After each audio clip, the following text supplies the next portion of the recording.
Bonjour à tous, bienvenue dans l'émission Canal Delta 7. Je suis en présence de David Simonian. Bonjour David. Bonjour à tous, bonjour Tatiana. Vous êtes contrôleur de gestion pour le groupe Orano et vous êtes salarié autiste. Absolument, en statut protégé, porteur d'une RQTH. Porteur d'une RQTH. Alors, la première question que j'aimerais vous poser est un petit peu votre parcours pour le diagnostic. Qu'est-ce qui vous a mis sur la voie du diagnostic, à quel âge vous l'avez obtenu et comment vous l'avez vécu derrière? Alors, ça sera long, ce fut un long parcours, d'aucuns d'entre nous parlent d'errance diagnostique. Je crois que le propos est très très juste. Donc, dans mon cas, le diagnostic hospitalier est arrivé donc très tard, en 2006, à 35 ans. Les premières questions se sont posées, de mon point de vue, vers l'âge de 12-13 ans. Donc ça a été un très très long cheminement. Étant fils unique, j'avais peu de référentiel familial sur le développement de frères ou de sœurs que je n'ai pas eu. En revanche, dans le cadre scolaire, dès l'âge de 12-13 ans, j'avais 2 ans d'avance scolaire. Je voyais bien des différences dans la manière de me comporter, que mes parents ont beaucoup attribué au manque de maturité lié à l'avance scolaire. Donc tout ça a été mis entre guillemets sous le tapis, d'autant que les garçons ont souvent moins de maturité que les filles. Bon voilà. Donc c'est passé de cette manière-là. Et puis la certitude d'une différence, ça a été à 15-16 ans quand je me suis présenté donc en fin de lycée, en terminale, et où la dépression s'est installée. L'incapacité d'organiser mon temps, une désorganisation totale, très peu de sommeil, beaucoup trop peu de sommeil, très peu d'énergie, et puis le fait de rester dans les premiers de la classe sans être à même, sans aller jusqu'à dire ouvrir un bouquin, mais ça ressemblait à ça. Mes parents ont été alertés d'ailleurs à l'époque par un certain nombre de professeurs qui considéraient que le travail n'était pas au rendez-vous et ils s'interrogeaient sur ma capacité de passer de 2 de moyenne à 19 au contrôle trimestriel pour passer à l'arrache. Il y a une grosse question de fierté quand même derrière tout ça. Et puis après ce bac à 16 ans, là ça a été un peu la descente aux enfers en termes social et personnel. Puisque là, on rentre dans le dur de la vie personnelle, la quête amoureuse, etc. Et là, j'ai bien vu qu'il y avait un sujet majeur. Donc, je me suis réfugié un petit peu dans ce pseudo-succès social, donc ces fameux examens obtenus en avance. Malgré la dépression et les échecs au concours des grandes écoles, bon, j'ai réussi à aller quand même au bout d'un parcours très honorable, donc Bac+5 en analyse financière en université, à Paris 1. Mais au prix d'une très grande souffrance personnelle. Et surtout, dès cet âge-là, dès 20-22 ans, un grand épuisement. Après, il y a eu l'entrée dans le monde professionnel. Alors là, une étape supplémentaire et encore plus difficile à remplir, puisque là, il y a des codes, des horaires, un fonctionnement particulier. Et mon appétence pour la marginalité a fait qu'en plus j'ai accumulé, je dirais, les mauvais choix, mais inconsciemment je ne voulais pas avoir le parcours de tout le monde parce que je m'en sentais tout à fait incapable. Donc j'ai exercé des activités très atypiques, alors très glorifiantes sur le papier. Mon premier stage universitaire, ça a été sur une table des marchés en front office, donc je pense que beaucoup de mes camarades auraient rêvé de faire ce stage, qui a été très fortement rémunéré d'ailleurs, ce qui n'était pas obligatoire à l'époque en convention de stage. Et puis, mon début de carrière, très paradoxalement, alors on va revenir au centre d'intérêt restreint des autistes, donc c'était les montrer les bijoux. Donc je suis allé au bout de ce cheminement et je suis devenu le bras droit d'un grand patron de la place Vendôme pendant 4 ans et demi. Mais déjà, sur des horaires fluctuants, une manière de travailler sans doute très atypique. On me faisait sentir d'ailleurs dans mon entourage que c'était trop dense, il y avait toujours du trop quelque part, trop lent, trop dense, ou c'était assez éprouvant, mais en l'absence de référence, on ne peut pas se repérer facilement. Et ensuite, le déclencheur majeur du diagnostic a été une activité à dominante commerciale, donc du conseil en gestion de patrimoine, qui était bien plus une activité commerciale que intellectuelle ou de conseil. Et là, ça a été le début de la noyade. Parce que, effectivement, les 50, 60, 80 appels sur téléphone portable par jour, le fait de devoir être en énergie constante constante, une disponibilité permanente et en interaction sociale absolument énorme, et 24/24 quasiment dans ce genre de métier où on travaille aussi le soir, le week-end, etc.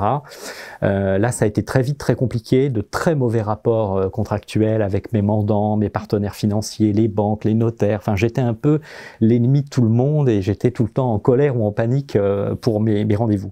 C'est quand même un métier où en travaillant très peu et malgré l'absence d'efficacité sociale, donc j'ai très très bien gagné ma vie et j'ai trouvé comme porte de sortie de monter ma propre entreprise. En me disant, si je suis mon propre patron, je peux imposer à mes propres équipes un schéma de formation et un schéma de management et je ne subirai plus. Donc j'ai monté une entreprise avec plusieurs associés. Nous avions 4 personnes, 4 collaborateurs que nous avons formés à notre métier, à l'analyse financière et fiscale. Et malheureusement, donc j'ai perdu le contrôle de cette entreprise à 31 ans.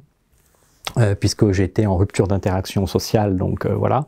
J'ai dû m'arrêter et là, ça a été le début de la prise de conscience. C'est-à-dire que tous mes proches ont considéré que c'était une phase dépressive liée à des échecs personnels, professionnels, et que tout ça allait rentrer dans l'ordre. Et là, j'ai commencé à m'ouvrir auprès de certains proches en disant, mais en réalité, bien qu'ayant 30 ans, je suis absolument épuisé de la cohabitation avec le système.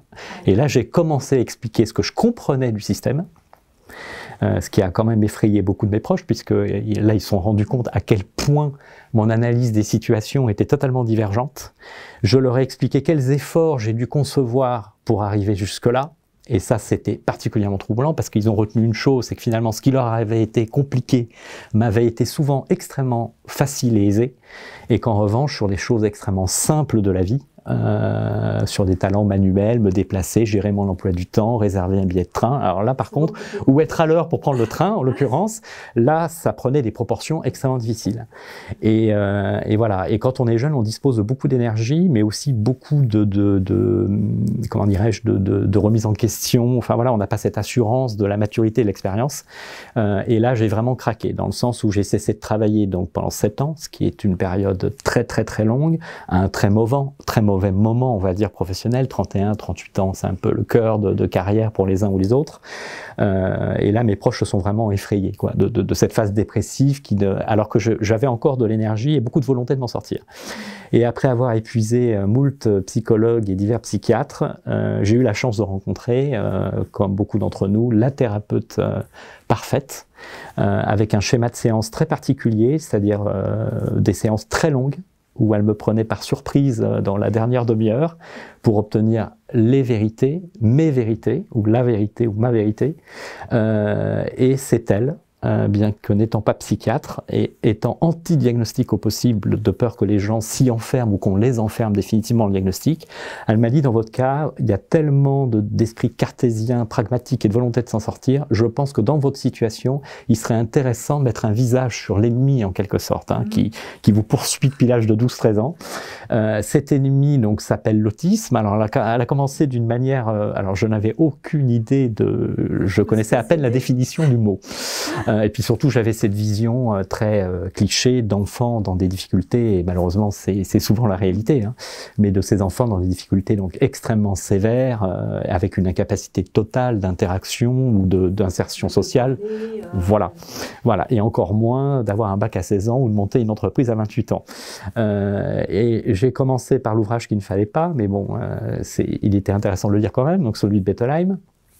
La fameuse forteresse, voilà, et effectivement j'ai fait part à ma thérapeute de mon trouble, à savoir que évidemment mon parcours est absolument différent de tous ces enfants, mais en même temps je comprends toute la description qu'on fait de leur comportement. Ça me trouble au plus haut point, c'est-à-dire que je me sens à la fois très éloigné de ces enfants et extrêmement proche dans la manière d'analyser et de vivre les situations. Voilà, et donc là, on a passé la vitesse au-dessus et elle m'a dit, dans ce cas-là, vous allez lire un deuxième ouvrage, celui de Tony Attwood sur le syndrome Asperger, qui je crois fait encore référence aujourd'hui. Et là, ça a été la révélation. Alors, ouvrage facile à lire, puisque moins de 200 pages de mémoire, lu d'une traite, et là, effectivement, j'ai revécu ma vie. Enfin, c'est absolument incroyable. J'ai évité quelques anicroches, j'ai pas été tabassé à l'école. Bon, il y a quelques symptômes que je n'ai pas vécus, mais pour le reste, c'était essentiellement juste. Et là, immédiatement, ça a été bénéfique. Ça a été une délivrance absolument incroyable. Et du jour au lendemain, le regard que je portais sur ma vie a été totalement antinomique. Jusqu'au diagnostic, c'est comment peux-tu être manifestement aussi intelligent et faire d'aussi mauvais choix et d'avoir autant d'incapacité à aller au bout de tes projets ou de tes actions ou tes interactions. Et là, c'est tout le contraire. C'est finalement, tu es né manifestement avec un handicap qui est quand même relativement difficile à appréhender pour soi et pour l'entourage. Et du coup, finalement, c'est un miracle d'être arrivé jusque-là, d'avoir quand même un embryon de curriculum vitae qui me rend encore un peu employable. Et puis surtout, immédiatement, j'ai vu l'intérêt aussi social, parce qu'il y a aussi un moment de colère et de revendication dans cette phase de la vie. Et là, immédiatement, j'ai enfoncé le clou en allant au bout du cheminement. Alors à l'époque, c'était encore assez secret, on parlait très peu de l'autisme de haut niveau ou du syndrome Asperger. Mais par relation, j'ai touché Marion Leboyer, donc à l'hôpital Chenevier. Elle faisait un peu référence à l'époque. Donc j'ai eu ce diagnostic en moins d'1 an. Donc ça a été très rapide, voilà, ça a été extrêmement rapide. L'hôpital s'est occupé de tout. Le diagnostic en lui-même a été posé par une personne qu'elle a fait venir de Suède, de l'université de Lund, le professeur Henrik Ankarsater, donc un grand spécialiste du sujet. Voilà, et qui m'a donné, il m'a dit, voilà, votre dernier diplôme sera celui-là. Avec mention, voilà. Et donc, je savais pas s'il fallait savourer ou regretter ce moment. En tout cas, moi, je l'ai vécu comme une victoire sur moi-même. Et surtout, je me suis employé après à revenir le plus vite possible dans le système. Et le diagnostic, indéniablement, m'y a aidé. Puisque derrière le diagnostic s'est engagé tout un processus social, juridique, donc avec cette fameuse reconnaissance de la qualité de travailleur handicapé. Ce à quoi mes amis ont dit, je pense que là, tu t'achèves définitivement. Tu étais en posture délicate. Là, je pense que tu es sorti définitivement de la scène. On peut la déclarer ou pas. On peut faire la déclaration. Alors, sachant absolument. Et donc, sinon, on s'engage à rien. Exactement. Mais dans mon cas, je la revendiquais. Donc, ce qui aggravait encore leur jugement. Et voilà. Et je suis allé au bout de ce processus en disant à mes amis, de toute façon, si je dois dire la vérité, aujourd'hui, commenter 7 ans d'inactivité, c'est tellement compliqué dans l'univers dans lequel on est. Il va falloir raconter une autre histoire. Et mon histoire, c'est celle-là. Et alors après, elle conviendra ou pas. Mais j'avais déjà, plus que l'espoir, j'avais déjà la certitude qu'une administration ou une grande entreprise, je ne croyais pas une minute à la possibilité d'une PME, mais qu'une grande entreprise me laisse ma chance. Une association a servi d'intermédiaire sur des job meetings à l'époque, alors totalement anti-autistique, le schéma, passons. Donc je suis arrivé très en retard et j'ai eu la surprise d'être, dès qu'on a porté une étiquette avec mon nom, d'être approché par un certain nombre de recruteurs.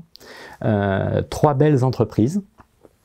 La première a été refusée parce qu'elle me projetait dans la même activité d'avant, mais avec beaucoup moins de responsabilités et de rémunération. Donc là, j'ai été assez cassant. Enfin, dans ma situation, c'était assez paradoxal, mais j'ai décliné. La deuxième était un poste d'audit de filière étrangère d'un très grand groupe industriel, et j'avoue que ça me plaisait énormément, mais à travers les questions, je ne posais pratiquement aucune question sur le job en lui-même, puisque je sais de quoi il s'agit. J'avais plein d'amis qui étaient dans ce milieu d'audit. Et en fait, j'ai posé des questions très atypiques du type, mais vous parlez de filiales à l'étranger, donc je vais être amené à voyager. Est-ce que je serai seul? Est-ce que je dois organiser mes voyages? Est-ce que je dispose d'un secrétariat ou... Ah mais monsieur, vous êtes autonome, vous organisez vos rendez-vous, vos déplacements, vos réservations d'hôtel. Bon, donc ce qui a trait à la culture de l'entreprise, exactement, plus qu'à la mission. Exactement. Et c'est une forme d'autonomie dont je savais que je serais incapable de l'assumer. Donc j'ai malheureusement décliné cette offre. Et en dernier lieu, une très grande entreprise, donc leader mondial du nucléaire, Areva, m'a proposé de rejoindre donc la direction financière corporate au siège dans le service de contrôle de gestion. Et on m'a demandé de suivre donc les budgets, les opérations financières au quotidien d'un certain nombre d'opérationnels qui travaillaient dans une filière qu'on appelle le facility management, ou l'environnement de travail aujourd'hui, ou les services généraux, enfin bon, tout ce qui touche au pilotage immobilier et pratique des services du siège. avec des schémas assez complexes de refacturation des mètres carrés, des choses un peu difficiles. Et c'est ce qui avait motivé un petit peu le recrutement, mon recrutement, hein, puisque bien évidemment, on ne rentre pas dans l'entreprise uniquement via les RQTH et le diagnostic d'autisme. Nous sommes censés être des collaborateurs comme les autres, qui apportent aussi une expérience et une plus-value professionnelle. Donc dans mon cas, c'était le fait d'avoir été chef d'entreprise, d'avoir fait du commercial, à mes dépens certes, et surtout de ne pas être depuis 5, 10, 15 ans dans ce groupe avec des habitudes ou un réseau d'action à l'intérieur de l'entreprise. Il cherchait quelqu'un d'absolument vierge, est capable de négocier de manière alors totalement impartiale les fameux mètres carrés ou les fameux services en discussion à se réallouer en intragroupe. Je comprends. Et avant d'arriver après donc sur le monde vraiment professionnel, si on revient juste à la partie diagnostic, en quoi ça a consisté? Parce que souvent le mot peut faire peur. On se dit c'est avec des psychiatres, il y a des tests. Globalement, pour vous, comment ça s'est passé? Voilà, les grandes étapes clés pour arriver à ce diagnostic? Il y a eu 2 phases. Alors d'abord, les personnes qui ont formulé le diagnostic étaient tout à fait spécialistes du sujet. Donc je pense que c'est pas partout le cas, donc les diagnostics ne peuvent pas se constituer de la même manière. Eux, ils étaient plus dans une démarche de valider ce qu'ils savaient déjà. Donc ça s'est fait plutôt à l'envers, donc sous forme d'interviews, de témoignages, donc c'est allé très rapidement. Après est arrivée par contre une deuxième phase, parce que d'aucuns de mes amis ont dit mais c'est formidable, en fait on peut le simuler. Je peux lire demain le livre de Tony Attwood et m'inventer ton histoire. Après il y a une deuxième phase, alors là beaucoup plus empirique et scientifique, avec des passages au CNRS de Lyon, avec tout un tas de tests génétiques qui ont impliqué d'ailleurs mes parents, hein, donc à l'hôpital Robert Debré. Bon, tout ça, il y avait beaucoup d'équipes qui travaillaient sur le sujet à l'époque. Et au CNRS de Lyon, j'ai subi des batteries de tests assez impitoyables. Donc ça allait de simulation de jeux vidéo, tous les jeux d'ailleurs et les tests qu'on propose, y compris aux enfants. Hein, je les ai subis en tant qu'adulte. Et on n'a pas été déçus d'ailleurs des résultats. J'ai souvenir notamment d'un test qui était très intéressant, par une psychologue, donc sur une très grande table, et à 2 jours d'intervalle, elle m'a fait faire le même test, répondre au même questionnaire. Donc ma réponse a été « mais je ne comprends pas, nous avons déjà fait ce test, non s'il vous plaît, poursuivons ». Donc j'ai donc poursuivi le test jusqu'au bout, et à la fin elle m'a dit « bon, vous aviez raison, je ne suis pas idiote, bien sûr que nous avons déjà fait ce test il y a 2 jours ». Mais en fait le test c'était pas ça, c'est que pendant toute la durée du test, il y avait une feuille qui était dans le coin de la table. Est-ce que vous seriez capable, en 2 ou 3 minutes, de la reproduire sommairement au crayon? Ah oui. Et c'était ça le test. Et effectivement, c'était spectaculaire de voir, alors que j'étais en train de faire un test, que ma capacité d'analyse de l'environnement, ma mémoire visuelle, me permettait de représenter absolument tout ce qui était dans la pièce, malgré l'intensité de la relation de l'échange. Absolument. Voilà. Donc il y a des éléments objectifs, des tests très intéressants sur le suivi de la pupille, où on démontrait que notre manière de regarder n'était pas ISO. Donc c'était un personnage, un chasseur avec un chien, où on voit que tous les enfants et tous les adultes regardent d'abord l'adulte et son visage, puis descendent la silhouette, remarquent le chien et en dernier lieu vont s'intéresser au paysage, au bosquet qui est derrière, etc. Et nous c'est formidable parce que tout s'allume en rouge. La pupille divague et effectivement en une fraction de seconde quelque part on a déjà une vision totale de l'ensemble. Par contre on n'est pas forcément capable de décrire l'âge du monsieur, la race du chien, ça nous indiffère totalement. Donc voilà, donc c'est ce genre de test hein, donc qui ont une portée totalement scientifique, des analyses neurologiques, nos stimuli à telle ou telle réaction électrique ou auditif. Donc voilà, donc il y a quand même des moyens tout à fait objectifs d'établir ce diagnostic. Et puis après, c'est sur les témoignages de la vie sociale. Hein, quel type de réaction, dans quel type de situation. Et là, il faut dire la vérité, mais avant, il faut se la dire à soi-même. Hein. C'est d'où ce cheminement très long pour certains d'entre nous, et une phase de colère parfois qui empêche d'ailleurs d'aller plus loin. Il faut faire une petite pause. Dans mon cas, j'ai pu agir très vite et oui, il ne faut pas se voiler la face, il faut admettre qu'on est souvent en situation de panique ou de colère de manière tout à fait hors norme ou incompréhensible, voilà, qu'on a une très grande fatigabilité dans certaines circonstances. Et voilà. Et donc en termes professionnels, pour prendre un exemple, même encore aujourd'hui, je pense qu'il y a des dossiers qui sont assez pénibles ou des études de fond qui sont assez pénibles pour certains de mes collègues et que je vis très très bien, parce que c'est presque rassurant. Je dispose d'un délai, je le fais dans les heures que je souhaite, ça demande une très forte concentration, beaucoup d'analyse, je suis sur mon terrain. Par contre, une réunion imprévue avec 12 participants sur un sujet conflictuel, par exemple, là c'est la catastrophe. Là c'est la catastrophe parce qu'il n'y a pas de préparation, donc il y a une charge émotionnelle qui est très forte, on craint de dire ou de faire des bêtises pendant cette réunion. La plupart du temps, ça passe, sinon je ne serais pas là pour en parler. J'attaque ma 13e année donc, chez Orano, donc je pense que on peut non seulement intégrer une entreprise, mais y rester durablement et s'y épanouir et y progresser. Hein. D'ailleurs, qu'est-ce que l'entreprise a mis en place concrètement quand elle vous a intégré? Donc, elle connaissait votre diagnostic, la RQTH, l'autisme. Et la forme de handicap, absolument. Et voilà. Et est-ce qu'elle connaissait un petit peu le sujet ou pas du tout? Non, c'est ce qui m'a surpris. Ou pas du tout? Non. Non, je pense que beaucoup d'entre nous, quel que soit le terrain professionnel intégré, il y a souvent un lien de près ou loin avec l'autisme. C'est-à-dire que leur manager, leur tuteur, la personne en charge de l'intégration ou du recrutement, quelque part a eu à connaître du syndrome d'Asperger. Et là, on m'a certifié que ce n'était pas le cas. C'est-à-dire que c'est une décision du groupe Areva, 2 managers se sont intéressés au sujet et on dit ce poste ouvert pourrait être pour une personne de ce type si on la rencontre, ce qui a été fait grâce au DRH. Donc voilà, donc pas d'idée préconçue, pas d'expérience du sujet et donc un échange très libre, très nourri. Très contraignant pour eux, parce que si ma mémoire est bonne, mes 2 managers avaient à se justifier de la qualité de mon intégration très régulièrement en début de collaboration, donc c'est quand même très contraignant. Voilà, donc, et donc c'est un échange qui a été très libre. Ils ont appris à comprendre la manière dont je communiquais, dont je raisonnais, dont je réagissais. Bien sûr, j'ai fait l'objet d'un management particulièrement bienveillant et c'est encore vrai aujourd'hui. Et à un moment où les groupes déploient leur RSE, j'ai envie de dire que le handicap apporte beaucoup dans les collectivités.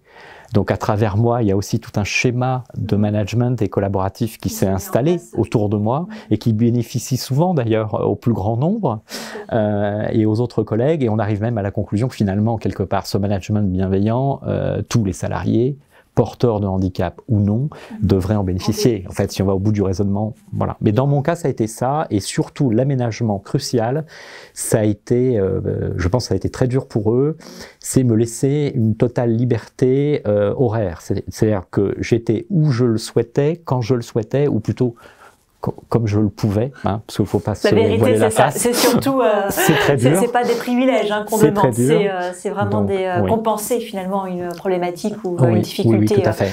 Sur une situation. On a la réputation d'être extrêmement ponctuel, alors je dois être l'exception qui confirme la règle, donc ça c'est très éprouvant pour un manager. Très peu disponible le matin. Et donc, quelle a été finalement l'adaptation sur le plan horaire? C'est celle-là. C'est dire, alors après ça dépend du poste. Là j'étais dans un poste à dominante tout de même administrative, même s'il y a beaucoup d'interactions sociales, avec un niveau d'urgence raisonnable. Par contre, une obligation de résultat clair sur des jalons très clairs, très précis. Là, évidemment, je n'avais pas le droit à l'échec. Mais en revanche, une totale liberté dans la manière de m'organiser. Et si je ne suis pas disponible un matin, à moi d'agir l'après-midi en discussion. Voilà, s'il y a une date butoir pour le lendemain matin, quoi qu'il arrive, ça doit être fait. Alors, plus on monte haut dans les responsabilités, plus ce schéma est facile à appliquer. Hein, donc aujourd'hui, je suis cadre au bonus, j'ai un forfait jour, j'ai une clause de résultat. Bon, donc je veux dire, on ne suit pas mes horaires au quotidien. Voilà, ce qui importe à ma direction ou à mon management, le travail et les missions, voilà, que les jalons soient respectés, que les formats soient respectés et que la collaboration soit fructueuse, en particulier pour les opérationnels que je suis, que je sois d'excellents conseils pour les accompagner au quotidien dans le déroulé de leur budget ou de leurs actions. Voilà, donc cette souplesse a été mise en place par l'entreprise. Alors c'est pas sans poser de difficultés parce que, comme vous le disiez, hein, le handicap peut être il est souvent dans l'entreprise, voire tabou. L'employeur ne peut pas le dévoiler, hein, c'est la loi. Donc effectivement, le fait de ne pas en parler à tout le monde peut créer des situations assez difficiles. À savoir, comment se fait-il qu'on ait un collègue qui se permettent d'arriver le matin entre 11h et 13h, qui, lorsqu'il a quelque chose à faire de personnel, peut partir à 16h30 le même jour, qui rend ses trucs à l'heure, mais on ne sait pas comment. Enfin, ça finit par être perturbant. Donc, il y a eu parfois quelques explications. Ouais. Voilà, et souvent, on est obligé de dévoiler le fait que, un, je ne le faisais pas exprès, et que, deux, quand je fais parfois des emails, parce que je ne réponds pratiquement pas au téléphone, donc tout passe quasiment par courriel, mes courriels, on peut y voir une marque de mépris ou d'ironie, parce que j'écris les choses parfois de manière très... Alors qu'en fait, c'est plus un besoin inconscient de me justifier. C'est-à-dire que pour moi, je ne peux pas donner une instruction comme ça, ça coule pas de source. Oui. Il faut que j'explique pourquoi j'aimerais que ça se fasse comme ça, comment je vois les choses. Et ce qui fait que beaucoup doivent se rendre compte d'ailleurs que c'est assez bizarre. J'ai des collègues qui m'ont dit, c'est très simple, on lit l'introduction, la conclusion. Si vraiment on ne comprend pas, on va voir le corps du mail. Mais... en général, les deux morceaux, ça suffit pour identifier. Voilà. Et en même temps, lorsqu'on est dans des négociations, soit externes avec des fournisseurs, ou qu'on est dans des rapports, non pas conflictuels, mais des petits conflits d'intérêts intra-groupes, sur des schémas de refacturation, finalement, il peut être très utile de ne pas travailler ou négocier par téléphone, parce qu'il sera toujours possible de dire 2 mois après, mais nous avions dit que... Non. Nous avions écrit il y a 2 mois, donc parfois ça rend bien des services. Ça rend bien les services, mais ça demande en début de collaboration énormément de patience. Et ce qui est très perturbant, je pense, pour les collègues et pour les managers, c'est qu'on est à double détente. C'est-à-dire que pour se comporter normalement à certains moments, ça nous demande beaucoup d'efforts. Et ce qui fait qu'au quotidien, lorsqu'on est dans une phase où tout se passe bien, moins de retard, plus d'interactions aux réunions, tous les jalons respectés. Je pense que dans leur esprit, inconsciemment, il est dans une très bonne phase. Tout est bien, il doit être bien mentalement, tout est facile. Alors que paradoxalement, c'est peut-être le moment où on investit le plus pour ne pas se faire déborder et où on s'épuise, en fait. Voilà. Et j'ai même une collègue qui avait remarqué que quand je souris, dans un rendez-vous ou une réunion, c'est extrêmement mauvais signe. Ça veut dire que je perds pied, ce qui est totalement paradoxal, alors que c'est plutôt le sourire un signe de bien-être ou de connivence. Elle l'a décrypté assez rapidement. Derrière, il y a une lecture, en Absolument. fait, même s'il faut changer le paradigme. Exactement. Lecture, exactement. On est prêt à le faire pour se dire, exactement. Là, je sais que exactement. faut venir en aide parce que exactement. le sourire n'est pas forcément de bon augure. J'ai eu l'occasion de me trouver en situation de management moi-même, avec 3 personnes. Et là, c'est assez délicat parce que, bon, il est hors de question, évidemment, pour moi d'imposer un schéma horaire ou de fonctionnement. Nécessairement. Voilà, donc il bénéficie du freestyle dont je bénéficie moi-même. En revanche, il y a un niveau d'attente, d'exigence et de stress sur la qualité de restitution qui parfois est hors norme. Oui. Je peux être très vite insatisfait par telle ou telle chose. C'est-à-dire qu'un truc qui n'est pas amené au bout, voilà, ou une erreur de calcul. Il y a des tensions et ça peut redescendre. Exactement. Donc je peux être très exigeant. Et on dit souvent que les personnes autistes, dans le milieu professionnel, doivent être accompagnées, d'une manière ou d'une autre. L'accompagnement peut être via du coaching, via une sensibilisation qui se fait quand même malgré tout. Mais voilà, même si c'est très spontané, sporadique, vraiment pas dans la durée, il y a quand même à un instant T une prise de conscience. Est-ce que ça a été le cas aussi pour Areva, anciennement Areva Orano aujourd'hui? Oui, parce que ce qui est vrai de toutes les intégrations de RQTH a été, on va dire, surdimensionné dans mon cas. C'est-à-dire qu'effectivement, j'avais un double management, donc ce qui est très atypique. A priori, on a un manager dit hiérarchique. Donc j'avais un manager hiérarchique dans ma filière finance, mais j'avais aussi un manager fonctionnel qui était un cadre dirigeant du groupe, de la filière RH, comme par hasard, et qui a été vraiment mon mentor et mon tuteur. D'accord. Donc il y a quand même eu effectivement un moment, et je n'ai pas idée du nombre de coups de téléphone que ça a occasionné, mais je pense qu'en début de collaboration, pendant la première année, cette personne a dû beaucoup communiquer, donner pas mal de coups de fil pour dire il a eu telle attitude, mais en réalité ne relevez pas le point. Il a un humour très particulier, mais voilà, je pense que ça a été quand même traité sans jamais me mettre devant le fait accompli de mon handicap, sans jamais m'exposer. Voilà, je pense que cette bienveillance a été suivie d'actes. Voilà, elle a été incarnée par des actes, notamment de cette personne. Et lorsqu'elle est partie en fin 2017, je me suis senti d'ailleurs très, très démuni. Malgré l'ancienneté dans le groupe, je me suis senti d'un seul coup sans filet, entre guillemets. Je vois. Et le coaching sur la compréhension aussi des situations sociales qui peuvent être vécues dans l'entreprise. Des fois, des personnes autistes ont besoin de pouvoir les exprimer avec une personne qui va, dans le même langage qu'eux, voilà, traduire ce qui s'est passé. Chose que neurotypique, voilà, aura plus de difficultés. Est-ce que ça vous est arrivé? Est-ce que vous l'avez fait ou... C'est arrivé, mais là, ça a été assez light. Ça a été un programme light parce que ma fonction était à dominante administrative. Donc, il n'y avait pas une nécessité absolue à négocier au quotidien ou avoir un certain type de comportement communicationnel ou organisationnel. Donc, j'ai bénéficié d'une souplesse liée au poste. Mais dans d'autres postes, je pense que ce coaching aurait été vraiment impératif et reproduit de manière régulière. Donc, de ce point de vue-là, j'ai pas été ni harcelé ni trop épaulé. On m'a laissé agir à ma guise.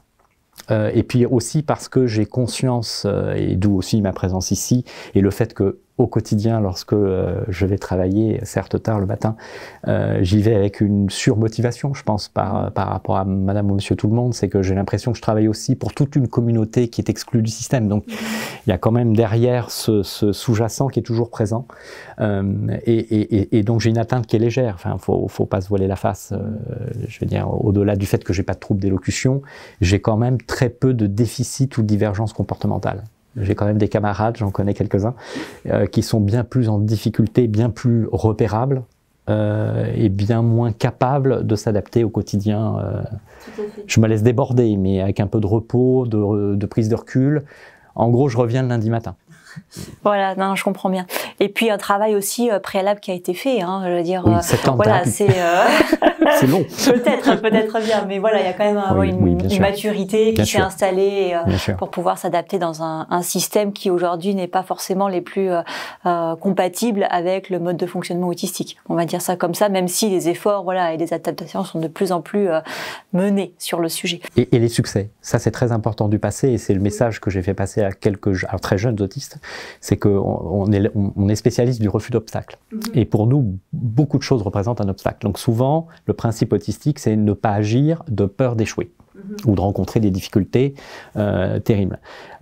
Et moi, si je peux agir aujourd'hui, c'est grâce à ces succès, alors qu'ils m'ont coûté parfois très cher émotionnellement, mais c'est grâce à tout ce que j'ai pu entreprendre. Le fait d'avoir ce bac à 16 ans, j'ai voulu rentrer Place Vendôme, c'est pas donné à tout le monde, j'ai réussi. Donc c'est plutôt ça. J'ai cette chance d'avoir une atteinte légère et d'avoir quand même pu capitaliser sur un certain nombre de preuves d'employabilité et de capacité d'adaptation au quotidien.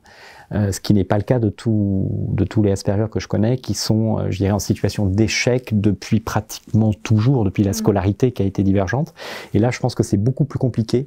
Alors, il y a aujourd'hui des associations qui se spécialisent dans l'outplacement, y compris pour des jeunes qui n'ont pas du tout de diplôme ou qui ont eu des difficultés scolaires. Donc ça n'existait pas à mon époque. Donc voilà, moi j'ai eu cette chance de pouvoir capitaliser sur toute cette énergie dépensée, même si ça a causé un épuisement terrible à 30 ans. Aujourd'hui encore, ça me porte. Je vois. Et au niveau de l'entreprise, finalement, l'autisme permet à la fois d'avoir des points, on va dire, supérieurs, hein, ça permet d'améliorer parfois la qualité de travail, ça apporte aussi des savoir-être qui sont associés et qui sont intéressants pour l'entreprise. Alors pas la ponctualité dans ce qui vous concerne, on a bien compris, mais il y en a sûrement d'autres, et aussi parfois des difficultés. Je ne sais pas si vous avez des illustrations dans les deux cas, voilà, qui pourraient témoigner bien que l'autisme peut être, comme d'ailleurs pour toute personne, hein, à la fois une difficulté à surmonter, mais aussi apporter son lot de bonnes choses dans le travail accompli. Dans les points forts, c'est que quel qu'en soit le prix, on se place dans une obligation de résultat qui est hors norme. Donc effectivement, on est prêt à tout, entre guillemets, pour respecter un jalon, quoi qu'il nous en coûte. On fait preuve de beaucoup plus d'empathie que d'aucuns nous prêtent, donc on est même capable de tout faire pour aider un collègue en difficulté ou un manager qui a besoin d'aide sur un dossier critique, sur un délai critique. Donc la loyauté, la volonté, la rigueur et la précision, ça c'est vraiment les points forts. Il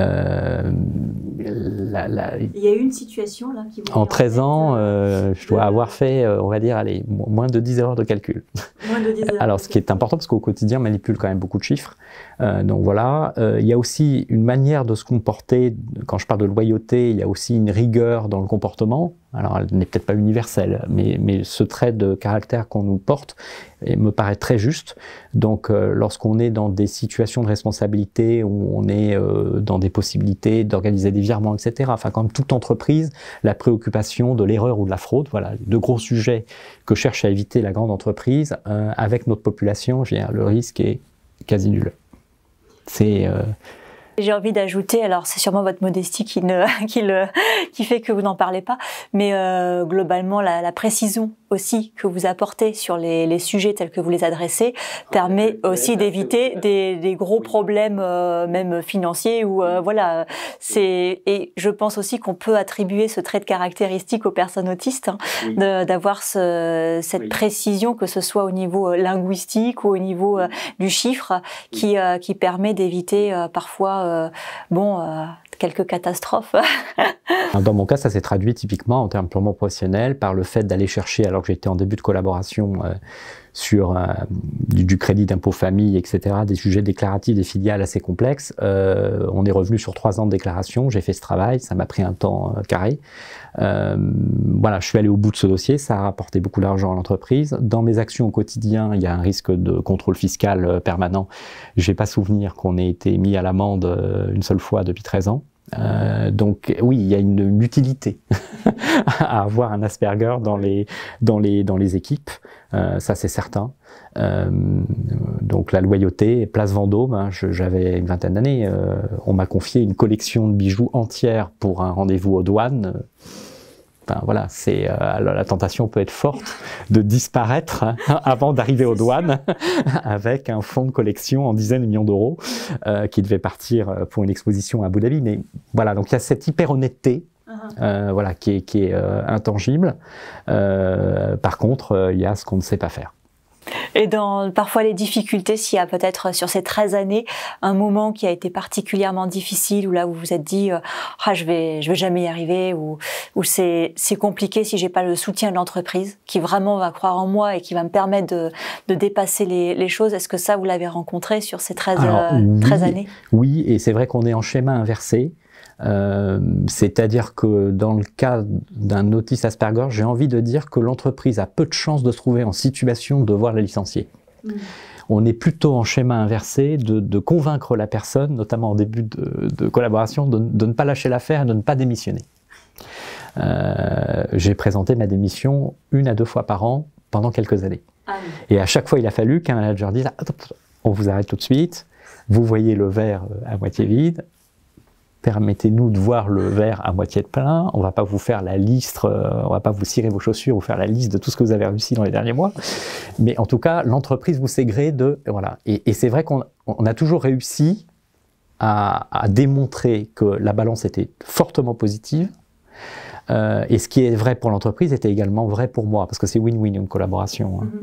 Donc, même si on est capable de démarches sacrificielles, je suis à 50 ans, je suis quand même capable de dire à un moment, il faut que je m'arrête. Et si ça arrive un jour, je le ferai. Donc là, on est bien dans un bénéfice commun dans la relation professionnelle, à part les petites peurs, j'imagine, au quotidien de mes managers, c'est va-t-il arriver à la réunion de 11h le matin, ou va-t-il être à l'heure sur les budgets? D'autres peurs finalement, pas tant sur le travail, mais sur le cadre général. Voilà, c'est ça. Mais le diable est dans les détails parfois.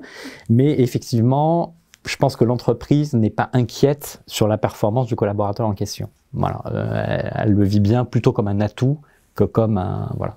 Et puis il y a un sens des responsabilités aussi. Si personne répond, on se dévoue pour agir ou répondre. Voilà, c'est ce côté un peu tête brûlée d'ailleurs parfois. Mais, donc voilà, ce côté jusqu'au boutiste qui peut être donc très très profitable à l'entreprise. Et là, nous sommes dans une période de crise un peu particulière avec quand même la généralisation du télétravail, la Covid. Donc beaucoup de gens finalement sont en souffrance ou totalement perturbés dans leur schéma de fonctionner. Et comme d'habitude, toutes les craintes s'étaient un peu reportées, j'imagine, sur moi, de la part de mon proche management. Et voilà, le service médical m'appelait toutes les semaines dans le premier confinement. Et au bout du bout, la performance de l'année 2020 a été à peu près ISO par rapport aux autres années. Donc c'est vraiment incroyable de voir que finalement, on retombe toujours plus ou moins sur nos pieds. Il y a un côté chat, oui, même dans la distance sociale qu'on a aux gens. Hein, on ne s'exprime pas comme un chien, on ne fait pas la fête, mais par contre, on est quand même dans une présence permanente, une préoccupation permanente de notre environnement. Voilà. Et on retombe assez facilement sur nos pattes, même s'il y a des moments difficiles. Il ne faut pas s'en cacher. Et puis si on va au bout de la vérité, voilà, je n'ai pas de traitements médicaux, j'ai pas de contraintes au quotidien, mais quand même cette gestion des émotions m'amène à des comportements dont je sais objectivement qu'ils sont pas toujours appropriés. Donc pour réguler le sommeil, certaines émotions, j'ai souvent eu recours à une béquille, j'appelle ça ma béquille, bon, qui est l'alcool, donc quand même pas mal d'abus d'un certain nombre de substances au détriment donc bien sûr du neurologique et puis de la santé tout simplement physiologique. Hein, donc voilà, c'est pas rose tous les jours. J'ai 5 réunions, on va dire, difficiles pour moi émotionnellement puisqu'elles font que je suis confronté au comité exécutif du groupe, donc c'est 5 fois par an à minima, donc ça me demande beaucoup de préparation. Et c'est vrai que la veille de ces réunions, je pense que mes managers seraient assez étonnés de me voir agir. Chacun son mode de préparation. Et le lendemain aussi. Voilà, donc oui, voilà, c'est au quotidien, c'est pas évident. Cette fatigabilité, bien sûr, pose la question de la durée, puisque dans mon parcours professionnel, avant Areva Orano, je n'avais pas travaillé plus de 3 ans. C'est-à-dire qu'il y avait quand même des pertes de contrôle régulières. Là, j'entame ma 13e année, mais la question se pose. À 50 ans, cette fatigabilité, accumulé finalement voilà. Tout un parcours.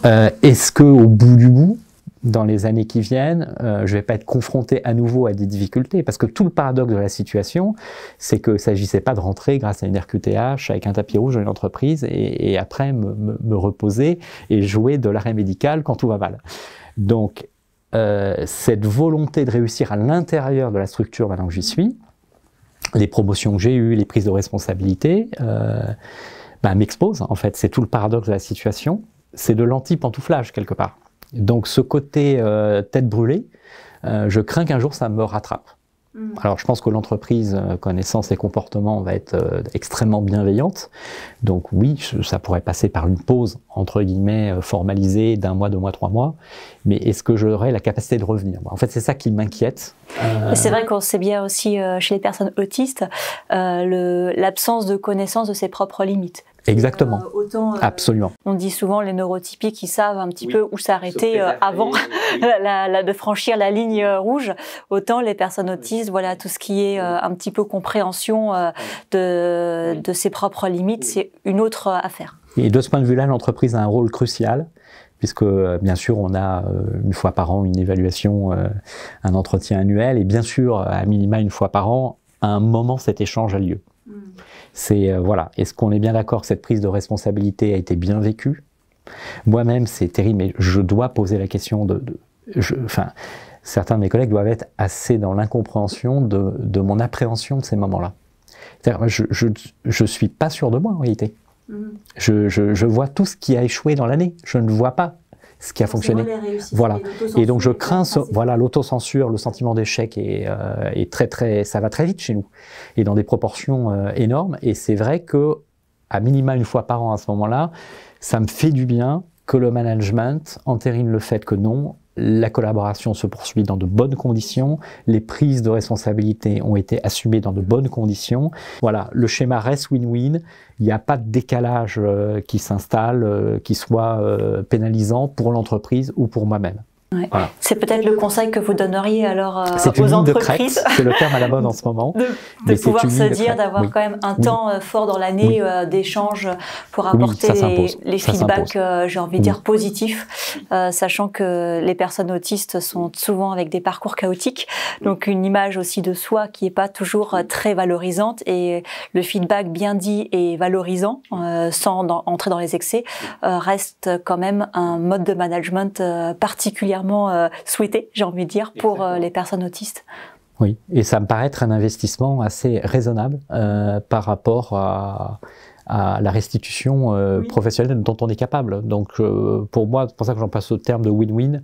Alors c'est un aménagement de poste qui est assez délicat à maîtriser ou à décrire, et puis c'est vrai qu'il peut être durable, parce que c'est ce que nous voulons commenter, mais pour moi ça reste finalement bien peu d'investissement par rapport à l'extrême implication dont le collaborateur est capable. Ouais, et dont l'entreprise peut bénéficier. Ah oui, totalement. Eh ben, c'est parfait. Totalement. Très bien. Eh ben, merci beaucoup David, et à bientôt sur une prochaine émission.